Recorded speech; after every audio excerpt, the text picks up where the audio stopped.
Muy buenas tardes, muy buenas noches para todos y para todas.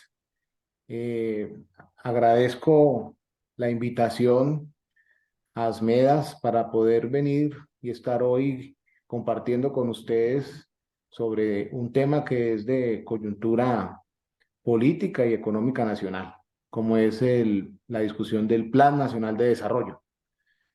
Yo pues quiero hacer un planteamiento en esta presentación que lo he dividido digamos que en tres secciones. Yo voy a utilizar la primera parte para mostrar un poco la concepción del plan de desarrollo y contar su metodología. En la segunda parte me concentraré en la estructura y los ejes del plan y lo que ha pasado hasta la fecha. Y finalmente, pues hablaré un poco ya del financiamiento y la distribución de los recursos del plan de desarrollo. En ese marco, digamos, de recorrido que he planteado, pues entonces empezaré con lo primero, que es la concepción y la metodología. Es muy importante para poder entender el plan de desarrollo lo que ha ocurrido desde el punto de vista metodológico para llegar al documento que fue presentado el 6 de febrero como documento de proyecto de ley Plan Nacional de Desarrollo Colombia, Potencia Mundial de la Vida, que es el nombre, el título que se le ha dado al plan.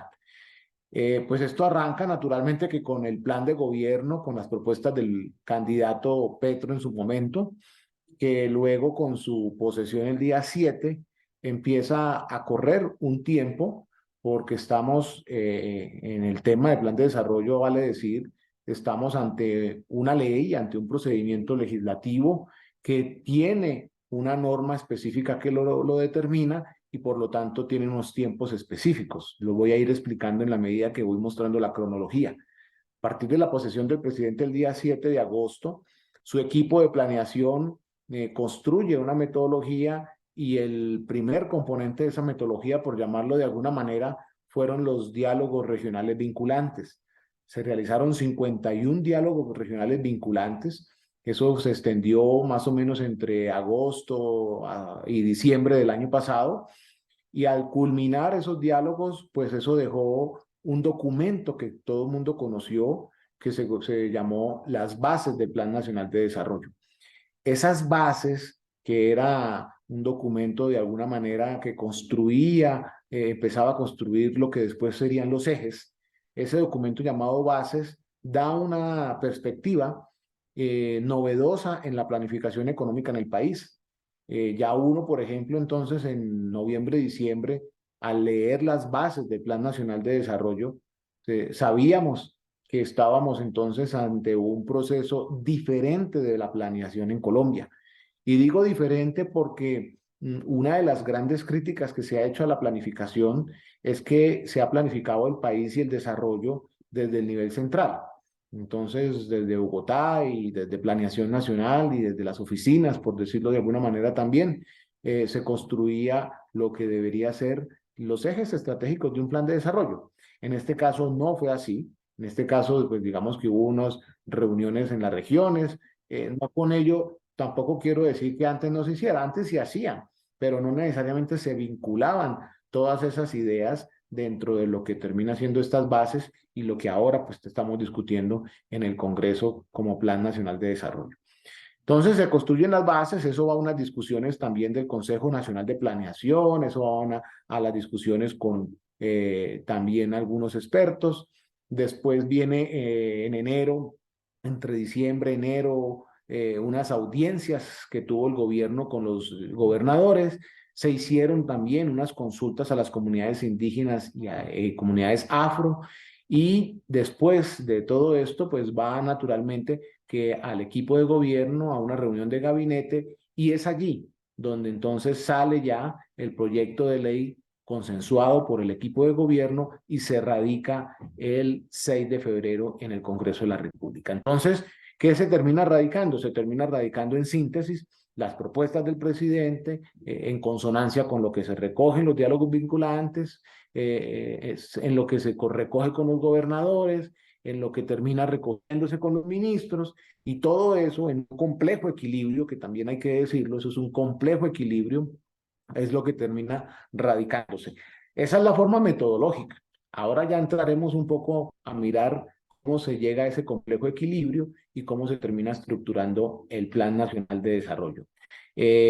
Bueno, sobra decir que el plan pues obviamente se convierte en una ley, el plan será una hoja de ruta, será el documento que le va a permitir, la norma que le va a permitir al gobierno cumplir sus promesas.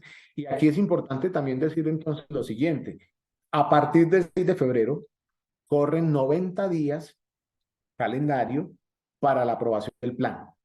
Primero en comisiones económicas conjuntas, que serían terceras y cuartas de Senado y Cámara, y después pasa a plenaria. La primera parte ya pasó, se terminó el 23 de marzo. Ese día se aprobó en comisiones económicas conjuntas, digamos, el Plan Nacional de Desarrollo en su primera fase, y ahora hemos iniciado lo que uno podría denominar pues el segundo tiempo del plan, y es que es el resto que falta, pero ahora porque va a plenaria. Entonces, en eso estamos en este momento. El plan tiene un objetivo y arranco con esta, digamos, presentación ya propiamente de lo que es la estructura. El plan lo que hace es sentar unas bases para vincular factores del desarrollo que antes no estaban en el desarrollo, en los planes de desarrollo del país. Y por eso entonces el objetivo del plan es sentar las bases para proteger la vida y para ello pues ha incluido y ha puesto como núcleo a las personas y al agua. Eso es un elemento sustantivo, esto hay que entenderlo así, porque si uno no comprende qué puso el plan en el centro, pues difícilmente entonces uno va a terminar comprendiendo el plan. Y claro, pues va a ser crítica seguramente, pero si no es porque no está entendiendo la estructura. Entonces la estructura está en un núcleo, puso a las personas y el agua como factores de desarrollo, y a partir de ahí también el plan tiene una segunda bondad, me parece a mí, y es que descentraliza la planificación, tiene en cuenta las consideraciones y necesidades de los territorios, pero más allá de eso, el plan lo que busca en su ambición es tratar de conectar esas necesidades en unos proyectos que sean estratégicos. Con eso quiero decir, no en actividades absolutamente puntuales, sino que sí en unos proyectos que ojalá tengan impacto en regiones, en departamentos, no exclusivamente en uno o en una localidad, sino que ojalá sean proyectos que generen unos efectos multiplicadores en cada una de las regiones. Ese es un poco el propósito del plan y sienta pues esas bases. El plan también habría que decir que, por ejemplo, para asociarlo con las reformas que se están tramitando, como la reforma de la salud, la reforma pensional y laboral, el plan en esos temas, pues naturalmente que intenta anticipar lo que podría pasar allí y sienta también unas bases propias para esos temas, ¿no? Salud, laboral y pensión, por mencionar algunos. Entonces, esa es como la base general y ahora vamos a ver cómo quedó entonces el plan propiamente dicho. El plan tiene 5 ejes, lo han llamado transformaciones, tiene 5 grandes transformaciones. Esas transformaciones son las que le dan vida al plan y son las transformaciones que hay que entenderlas en virtud a lo que significa lo que vengo diciendo, la nueva planificación del desarrollo. Además de las 5 transformaciones, el plan ha considerado 3 elementos transversales. Uno es la paz total, 2, los factores diferenciales del cambio. Aquí en los factores diferenciales del cambio es que se ha incluido a las mujeres, a los indígenas, a las comunidades afro, a la comunidad LGBTIQ+, etcétera. Entonces, todos esos, digamos, actores diferenciales del cambio están incluidos aquí. Y por último, el otro factor transversal es la estabilidad macroeconómica. Entonces, me explico, son 5 ejes de transformación, 5 ejes de transformación y 3 transversales, paz total, actores diferenciales del cambio y estabilidad macroeconómica. Esa es la estructura del plan de desarrollo. Alrededor de eso, lo que hay es una cantidad de, legislativamente hablando, pues artículos que le dan vida a eso y a partir de ahí, pues entonces es que se empieza a construir todo lo que sería el proyecto de ley. Las grandes transformaciones son, voy a enumerarlas, entonces las 5 transformaciones que ha dado el plan, pues son las siguientes. Primero, pues se llama ordenamiento del territorio alrededor del agua y de la justicia ambiental. Esa es la primera gran transformación. Esa transformación lo que hace es, como lo decía ahora, poner en el centro el desarrollo, poner el agua en el centro del desarrollo. Ese es, digamos, la parte sustantiva. Y naturalmente que en un sentido de justicia ambiental, sostenibilidad y reconocimiento del cambio climático. Esos son unos temas que son vitales para el ordenamiento del territorio. Obviamente que la discusión aquí inicial era reconocer que nosotros venimos construyendo el desarrollo de una forma muy desordenada. Es decir, nosotros tenemos unos territorios que están, digamos, desarrollándose de una forma que no necesariamente pues están protegiendo fuentes hídricas, por un lado, por otro lado tampoco están respetando el medio ambiente y eso tiene unas consecuencias que las vamos pagando poco a poco, consecuencias que no son solo económicas, sino también de toda índole y por lo tanto este plan recoge esa realidad y al recogerla, pues entonces invoca una transformación alrededor de los territorios y dice vamos a ordenar los territorios en función del agua y de la justicia ambiental. ¿Qué significa eso también? Y me parece muy importante esto, que lo ha dicho sistemáticamente el director de planeación.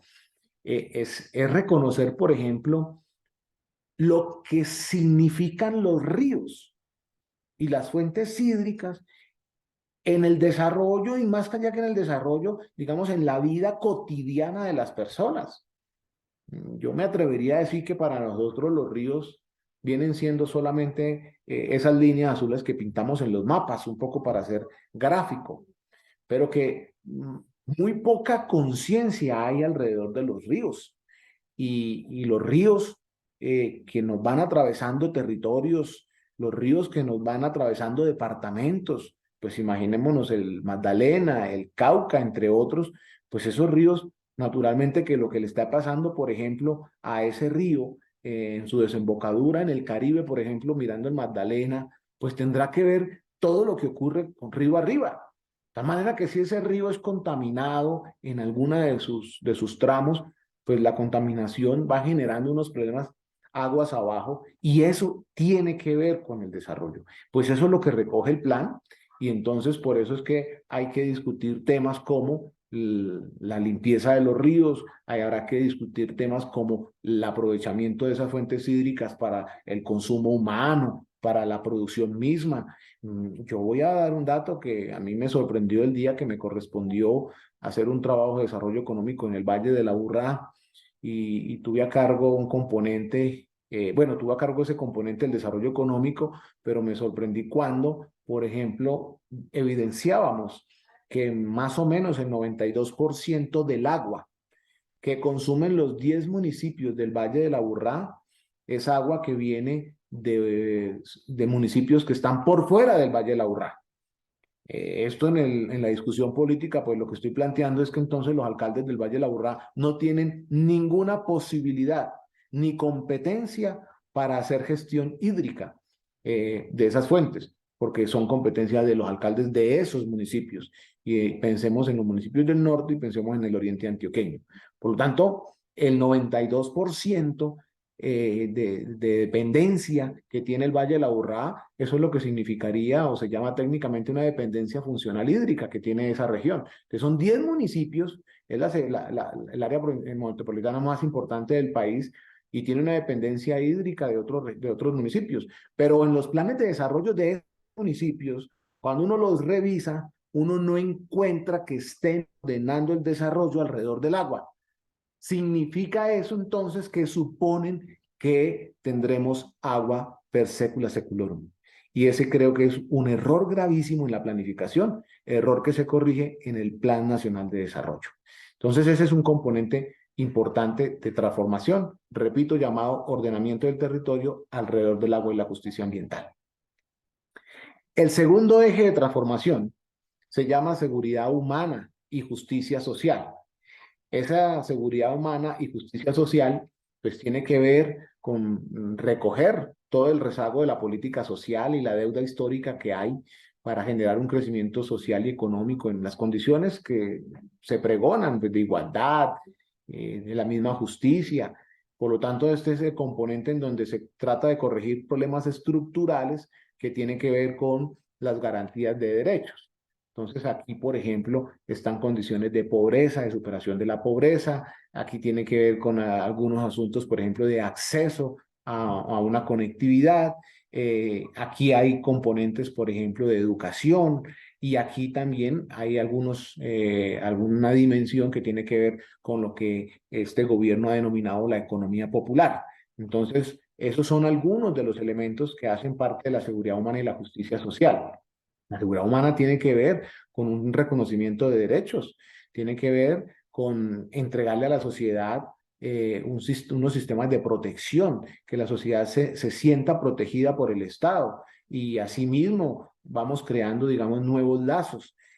Todo esto que podrá sonar ambicioso y lo es, pues ese es el plan. Y si ustedes están viendo la forma como lo estoy presentando, tienen que darse cuenta que este plan instaló unas denominaciones, unos ejes, de una manera tal que no era normal en Colombia. En Colombia no hablábamos necesariamente de esto. Un plan en Colombia generalmente hablaba de salud, de educación, pues por supuesto, hablaba de infraestructura, hablaba de vías. Este no es que no lo haga, sino que lo hace, digamos, en una manera en la cual crea unas transformaciones, por lo tanto, la vía no es tan importante por la vía misma, sino que la vía es importante porque por un lado conecta regiones, pero por el otro lado puede estar impactando también la actividad productiva, por el otro lado puede estar inclusive generando procesos de reindustrialización y por el otro lado puede tener inclusive parte que ver con la paz total. Entonces, miren que lo que se hizo fue eso y tratar de ver el desarrollo desde otra perspectiva, desde otras aristas, y por eso es que este es un asunto novedoso. Yo hago un paréntesis aquí, también aprovechando la reflexión que estoy haciendo para decir que el plan fue capaz de poner a conversar al país y al Congreso de la República en unos términos diferentes. El plan, por ejemplo, otra bondad que se podía mencionar, el plan no departamentaliza los recursos. El plan no sectoriza los recursos. Mire que aquí estamos hablando no de sectores, sino seguridad humana y justicia social. Eso es grandísimo. Y a eso le cabe mucha cosa.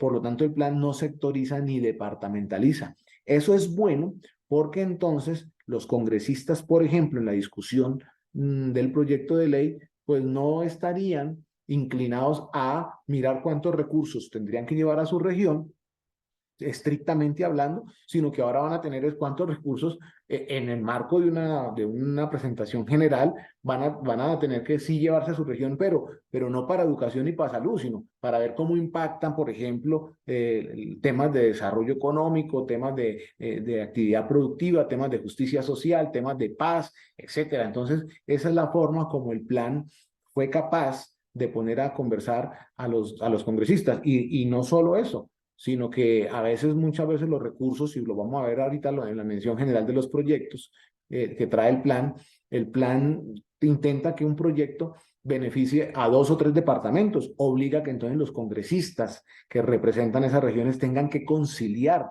esos proyectos de tal manera que entonces esa es otra bondad, porque habrá que llegar a acuerdos, y habrá que hacer renuncias en algunos casos, y eso me parece que es un asunto bondadoso que trae el Plan Nacional de Desarrollo.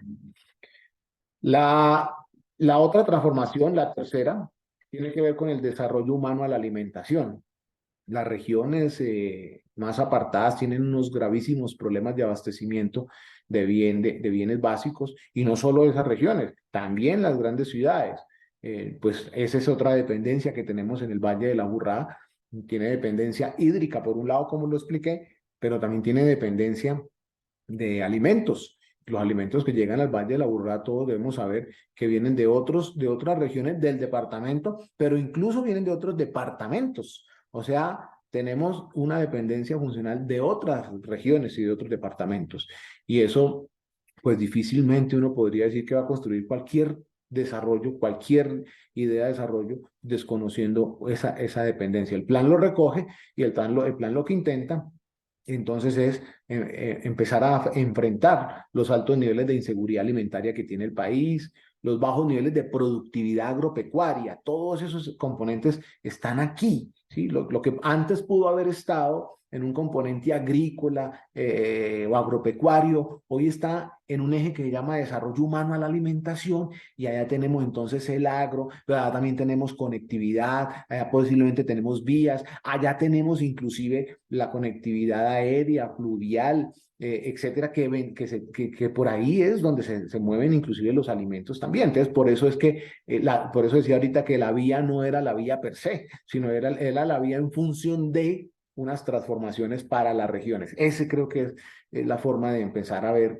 y a leer este plan. Este componente también tiene que ver con la baja calidad y los problemas que hay de alimentos que amenazan, pues naturalmente, que la salud y la vida de las personas. Yo creo que, bueno, en este espacio que estamos con amigos de la salud, pues ustedes mejor que yo saben lo que significa una buena y una sana alimentación en clave de la buena salud. Por lo tanto, aquí está ese espíritu, ¿sí? De empezar a mejorar la calidad de los alimentos, del acceso a los mismos. Eso pasa por un tema de ingresos también, por supuesto, pero también por un tema netamente de producción y de cultivos, por ejemplo. Entonces, todos esos son componentes, estoy dando unas ideas simplemente de lo que engloba o de lo que está dentro de este campo llamado derecho humano a la alimentación.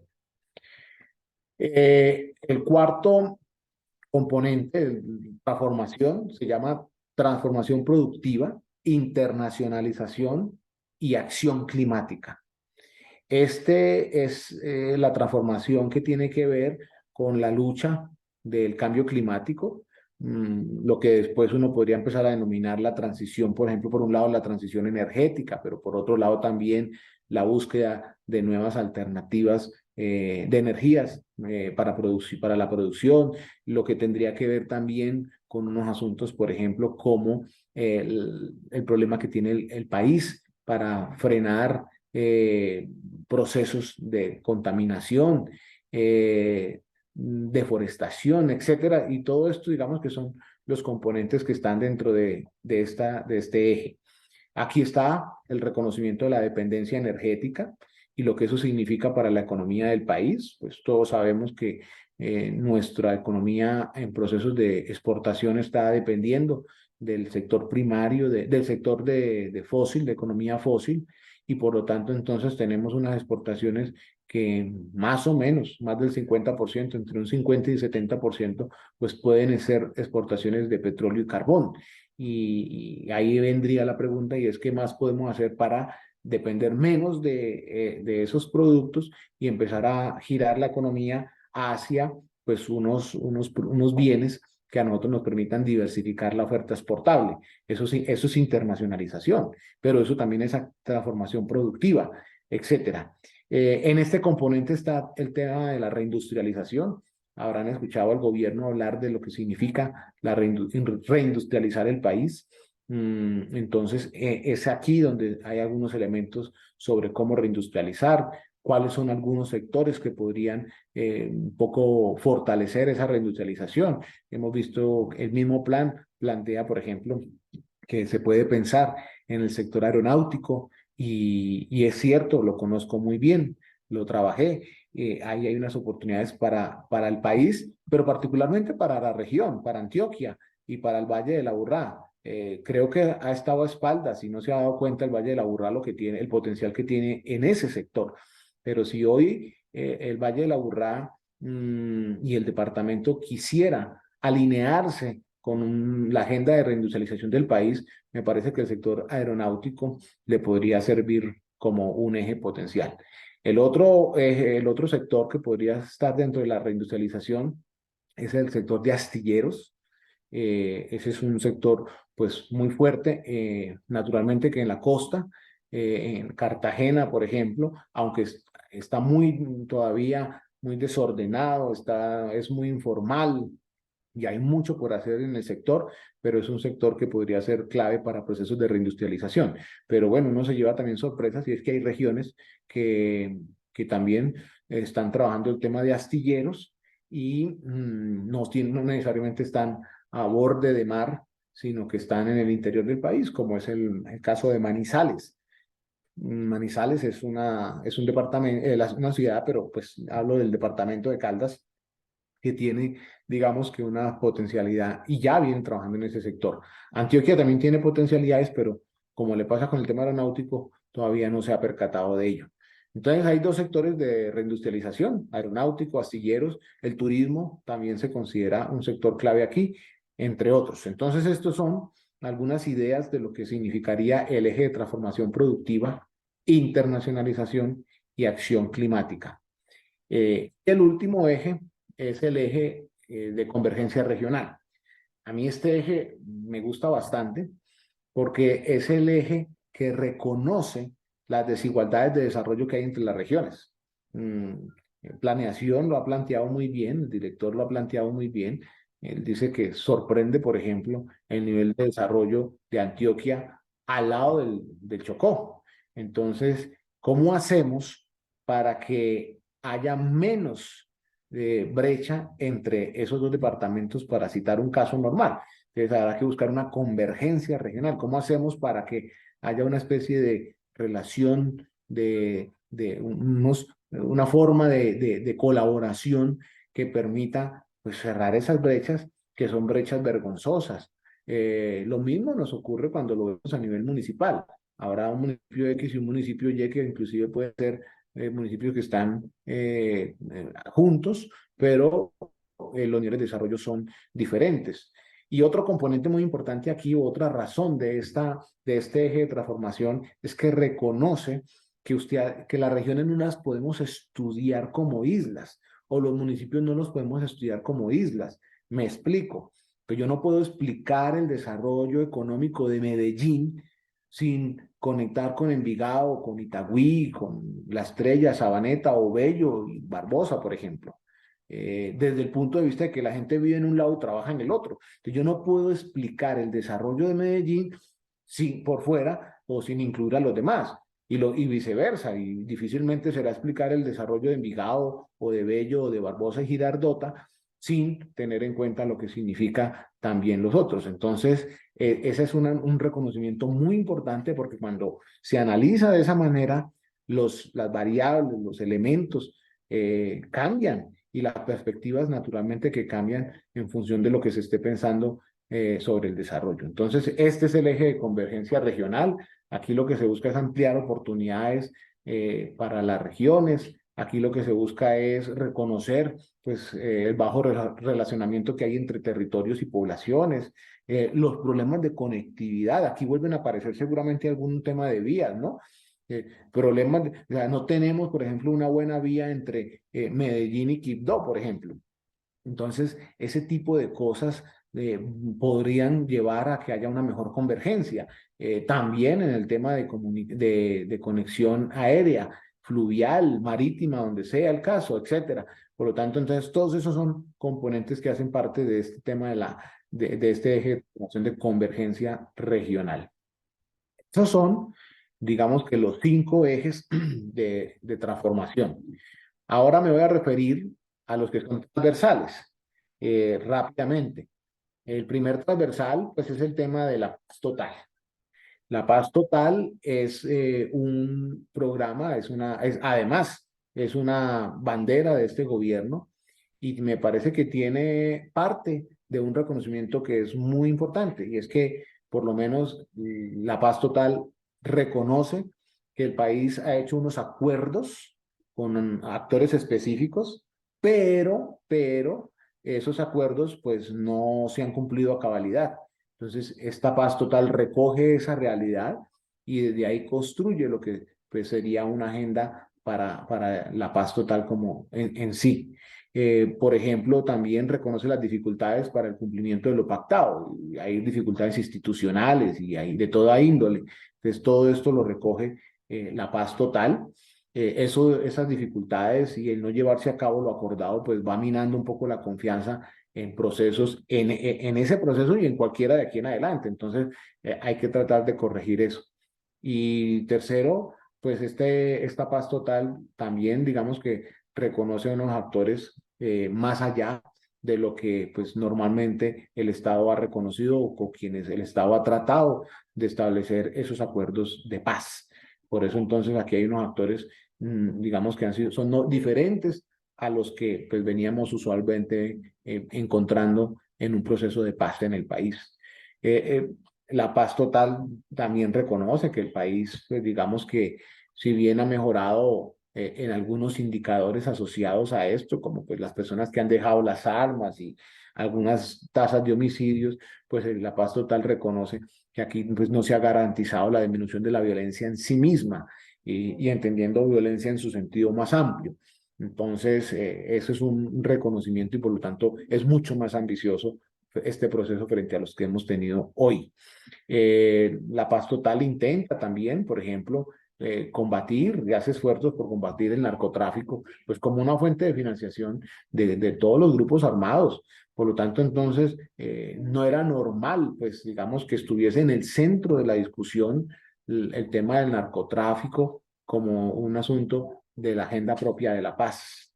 Pues sí ha estado, pero ha estado un poco desde la perspectiva del derecho, ha estado un poco desde la perspectiva del tratamiento al actor mismo, pero no estaba con ese componente un poco social, socioeconómico, si se quiere, y por lo tanto entonces aquí se le da esa otra connotación a ese fenómeno que es innegable. La Paz Total reconoce la presencia de unas economías ilegales que han cooptado circuitos económicos. Yo creo que aquí, cuando uno se pone a mirar, por ejemplo, las regiones, intenta explicar el desarrollo de una región cualquiera, de un municipio cualquiera. Pues, pensemos en, pues, en Medellín para no irnos muy lejos. Y uno empieza a mirar el desarrollo de Medellín, pues se equivocará uno si solamente lo mira a la luz de lo que significaría el contexto de la legalidad, el contexto de la formalidad, pues ahí se va equivocando uno, porque cuando usted empieza a mirar ese tema y va profundizando en los circuitos económicos, se va dando cuenta uno que esos circuitos económicos que son legales y formales, llega un momento en el cual se va amalgamando, y utilizo esa palabra, se amalgama con a veces con una informalidad o con una ilegalidad en cualquier parte de la cadena, y entonces se vuelve muy complejo el proceso. Por lo tanto, entonces mire que el desarrollo económico tiene muchísimo que ver con el proceso con los procesos de paz y con las economías legales, informales, etcétera, etcétera. Entonces, todo esto lo reconoce la Paz Total, pues reconoce también los grupos y el control territorial que ejercen los grupos, por supuesto que sí, y la afectación que esto deja en las personas que viven allí. Entonces, estos son algunos elementos que están dentro de ese eje transversal que se denomina la paz total. El otro eje transversal pues tiene que ver con la estabilidad macroeconómica. La estabilidad macroeconómica pues está vista como el cumplimiento de los compromisos que tiene el país de deuda, por ejemplo, y en ese sentido este Plan Nacional de Desarrollo se compromete, como lo hizo la reforma tributaria del año pasado, se compromete pues a mantener no solo los pagos de deuda, sino también las finanzas públicas en un nivel que permita pues una estabilidad, una confianza, que es lo que muchos están pidiendo, y eso se garantiza, digamos, como se puso como un eje transversal la estabilidad macroeconómica. O sea que aquí podrá estar tranquilo el que revise el plan en los componentes de transformación, pues, que por muy ambiciosos que sean, es decir, por muchos cambios que se puedan generar desde allá, lo que se está buscando es que se mantenga el equilibrio macroeconómico. Por lo tanto, eso creo que es una prenda de garantía pues, para los inversionistas, pero también para los que dudan todavía del gobierno y todavía tienen algún escepticismo frente a lo que el gobierno puede hacer. Por eso se dejó como un eje transversal la estabilidad macroeconómica. Y el otro eje transversal, como lo dije al principio, pues eran los actores diferenciales del cambio, y es el reconocimiento de unos actores, de una cantidad de actores, de pues, lo que significaría la clasificación por género, ¿no? Pero también la comunidad LGBTIQ+, y los afro, y la comunidad campesina, los comunales, etcétera. Todos esos son actores diferenciales del cambio. A mí me parece importante ahí en ese tema, me ha gustado bastante un planteamiento, pero en gracia de discusión, que ha dado Planeación Nacional, y es el siguiente. A mí me gusta ese planteamiento reflexivo. y es que el aceptar y el reconocer tantos actores diferenciales del cambio nos está llevando, nos llevó a tener un plan de desarrollo donde en cada artículo que uno iba analizando, iba mirando si con la lupa de actores diferenciales, si estaban todos o no estaban. Entonces, eso va llevando a una, de alguna manera, a una segregación, o a un, inclusive a una ampliación de unos temas que la discusión que pone planeación es, ¿por qué no volvemos pues, a unas categorías un poco más generales y volvamos al concepto, por ejemplo, de ciudadanía? Y el concepto de ciudadanía, pues ahí estamos todos, de alguna manera. Es un concepto clásico, es un concepto más general, pero esto lo digo simplemente en gracia de una discusión que se pueda dar a manera de consideración crítica frente a lo que podría ser algo sobre el Plan Nacional de Desarrollo. Pero el plan decide reconocer a los actores y por lo tanto da todo ese tratamiento diferencial dentro del articulado. Bien, hasta ahí entonces la estructura del plan. Yo podría decir que al día de hoy, con las discusiones que se están dando, la estructura del plan se mantiene intacta, es decir, las 5 transformaciones y los 3 ejes transversales se mantienen intactos. No hubo cambios a esa estructura. Yo lo digo como hoy un logro porque pues estamos ante un plan novedoso, como lo he venido insistiendo, y pudo haber ocurrido que alguien pudo haber dicho, ese eje de transformación no es, o esa estructura no corresponde, y cambiemos eso, y hoy estaríamos seguramente que hablando de otro plan de desarrollo. Entonces, a mí me parece que un logro ha sido lograr mantener y que se aceptó y se reconoció, inclusive se ha reconocido abiertamente por los congresistas que este Plan Nacional de Desarrollo es un plan novedoso y que tiene unas apuestas bastante interesantes para el país. ¿Qué ha cambiado? Pues algunos asuntos particulares dentro de cada uno de los ejes. Entonces, que en un lado le quitamos un artículo a uno de los ejes que tenía que ver, por ejemplo, con unos recursos o cualquier cosa, a otro le montamos un artículo. Entonces, hay una cosa, una casuística, pero el eje, la estructura, mejor, la estructura no se toca y se mantiene la estructura del plan. El plan nacional, hablando ahora sí del tercer componente, ya de paso al tercer punto de la presentación, que es el financiamiento del plan. El plan cuesta, se estima que tiene un costo de 1.154 billones de pesos. Ese es el costo del plan. Eso es todos, el 50%, perdón, el 50% va por presupuesto general de la nación. Más o menos un 23% corresponde al sistema general de participaciones, 13% le corresponde a los territorios, o sea, se va a financiar con recursos territoriales. Las empresas públicas van a hacer un aporte más o menos del 9%, y el último 4% corresponde al sistema general de regalías, y por allá sobra casi que un 1%, que es lo que se va a tener por factor de cooperación internacional. Ese es los mecanismos de financiamiento que tiene el plan para en los 4 años llegar a más o menos 1.154 billones de pesos. Ese es, digamos, el costo del plan. El componente que más se puede llevar algunos recursos es el componente de seguridad humana y justicia social. Por ahí hay algunos gráficos en la prensa sobre la forma como se distribuyen esos 1.154. Yo voy a dar algunas ideas. El primero, pues, que se lleva a eso, de esos 1.154, 743 se los lleva, billones, se los lleva seguridad humana y justicia social, o se van para allá. 138 billones más o menos van a convergencia regional, y de ahí para abajo pues se distribuye en el resto de los ejes que acabo de mencionar. Eh, digamos que entonces esa es la estructura del plan, y esa es la invitación que ha hecho este gobierno para que pensemos en una nueva forma de planificar el desarrollo. A mí me parece que otra de las bondades, y con esto voy cerrando, es que este plan fue capaz de poner a pensar al país en el corto plazo para unas cosas, pero también en el mediano y en el largo plazo para otras. A veces los planes como los planes son para 4 años, pues los planes se vuelven muy cortoplacistas.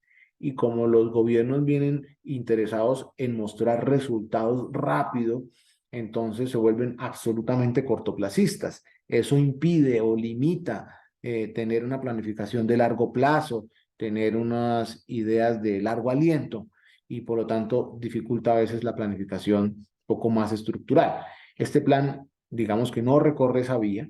Este plan deja en el corto plazo lo que corresponde a asuntos de corto plazo. Las tareas normales que hay que hacer, eso pues obviamente que lo dejará dentro de la actividad de corto plazo.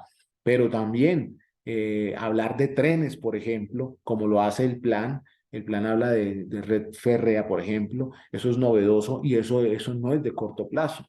Hablar, por ejemplo, de empezar a mirar cómo vamos a avanzar en una descontaminación de los ríos con las plantas de tratamiento de aguas residuales.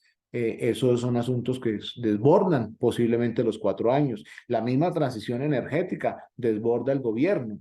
Pero esos son temas que quedan aquí. Por eso se dice que este plan sienta las bases para un desarrollo que desborda los 4 años. No con ello, pues no faltará el que aproveche esa frase que acabo de decir para decir que entonces el gobierno con ello está buscando quedarse en absoluto. Simplemente lo que sí se reconoce es que el plan sienta esas bases de largo plazo como lo tiene que hacer un plan de desarrollo. Ya el próximo gobierno que llegue pues tendrá que mirar qué de eso de ahí que quedó ahí en esa ley pues le sirve, le podría servir como una base para continuar y ojalá sea así para que entonces esto tenga una continuidad y los recursos que se van a invertir en una cantidad de áreas, dimensiones, campos, etcétera, pues digamos que tengan entonces un mejor impacto en el futuro.